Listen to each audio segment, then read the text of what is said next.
All right, today we're jumping right into a pretty intense medical drama. It's a real race against time happening deep inside the human body to fix something that has gone catastrophically wrong. I mean, seriously, just think about that for a second. Your body's biggest blood vessel about to burst? The aorta. That's the main superhighway for blood coming from your heart. If that thing goes, it is one of the deadliest emergencies you can possibly imagine. Well, for a 74-year-old woman who showed up in the ER with this sudden, awful abdominal pain, this wasn't just some scary thought. It was very, very real. So let's break down exactly what was happening to her and talk about the incredible procedure that saved her life. So, what's at the heart of this? It's something called an aneurysm, and you can pretty much think of it as a ticking time bomb hidden deep inside the body. Okay, so an abdominal aortic aneurysm, they call it a AAA for short, is when a part of your aorta gets weak and starts to bulge out. The best analogy is a weak spot on a tire. It just keeps ballooning out. And the terrifying part is, it can grow for years without you ever knowing it's there, just silently getting bigger and bigger, until that wall is just too thin to hold on anymore. And when it finally does rupture, the outcome is just devastating. We're talking about an overall mortality rate of 80 to 90%. That is just staggering. If you don't get immediate, advanced medical help, your chances of making it are almost zero. And here, wow, this really shows you what the doctors were looking at. This is the actual CT scan from our patient. You see that huge ballooned out area? That's it. That's the aneurysm. You're looking right at the ticking time bomb. Okay, so the rupture is happening, the clock is officially ticking, and the very first hurdle for the medical team is simple. Figure out what's going on, and fast. Now, what's really interesting is that the textbooks all talk about this classic triad of symptoms. But here's the thing. In the real world, less than half of patients actually have all three signs. So what does that mean? It means doctors have to have this high index of suspicion. They have to think it could be a rupture to order the one test that will tell them for sure, an emergency CT scan. And bingo, that scan gave them the answer. A huge 7.2 centimeter aneurysm that had already burst. But, and this is a big but, they got lucky. It was what's called a contained rupture. Basically, the tissues around the aorta kind of plugged the hole, forming this super fragile temporary patch. It bought the team time. Not a lot of time, but just enough. So, what do you think they did next? Probably try to get her blood pressure up, right? Wrong. In this really counterintuitive move, they actually did the complete opposite. It's a strategy called permissive hypotension, and it means they intentionally kept her blood pressure low. It's like turning down the faucet on a leaky pipe, right? You lower the pressure so it doesn't blow out that fragile little patch. It sounds crazy, but it's a brilliant, life-saving tactic. All right, so they know what it is, and the patient is as stable as she's gonna get. Now it's all about the fix. And we're not talking about some giant, old-school open surgery. We're talking about a much more modern, minimally invasive approach.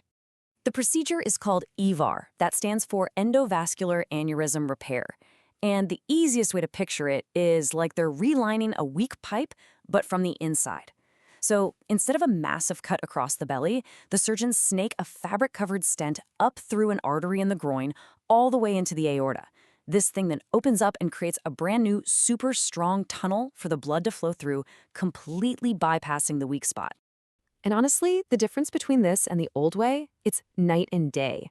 Open surgery meant getting sliced open, huge incision. EVAR? A couple of tiny cuts in the groin. It literally cuts the immediate risk of the operation in half, and the recovery time is just so much faster. It has been an absolute game changer for this kind of problem.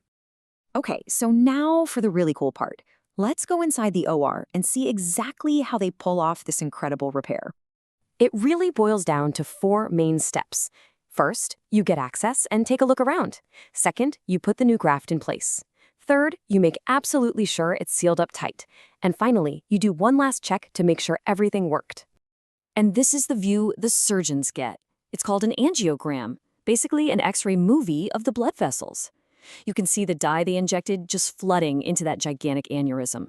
This is ground zero. This is the before picture of the problem they've got to fix. And now the real work starts. The team is guiding the main part of that stent graft right into position. They have to place it with unbelievable precision, right below the arteries that go to the kidneys. Once it's deployed, boom, you've got the top half of a new, safe highway for the blood, completely sealing off that weak, bulging wall from the inside. Okay, now comes the really tricky bit. See, the graft is shaped kind of like a pair of pants because the aorta splits into two to go down each leg. So here you can see the team carefully threading a wire from the other side up into a little opening called the contralateral gate. Getting that wire in there is absolutely crucial for building out the second leg of the graft. But wait, even after the graft is fully built, they're not done. They have to hunt for the number one complication, something called an endoleak. That's when blood somehow finds a way to sneak back into the old aneurysm sac, which would start pressurizing it all over again. The worst kind is a type 1 leak, right at the top or bottom seal. If you have that, you've got to fix it, and you've got to fix it right now. And what do you know? That's exactly what they found in this case, a small type 1 endoleak. But the fix for this is just incredible. They use these things called endo-anchors. They are basically tiny, high-tech screws that they use to literally pin the graft fabric to the wall of the aorta. It's an amazing way to create a perfect, rock-solid seal. So the leak is fixed, the aneurysm is completely sealed off, the immediate danger is past. But what happens next? What's life like after you've survived something this insane?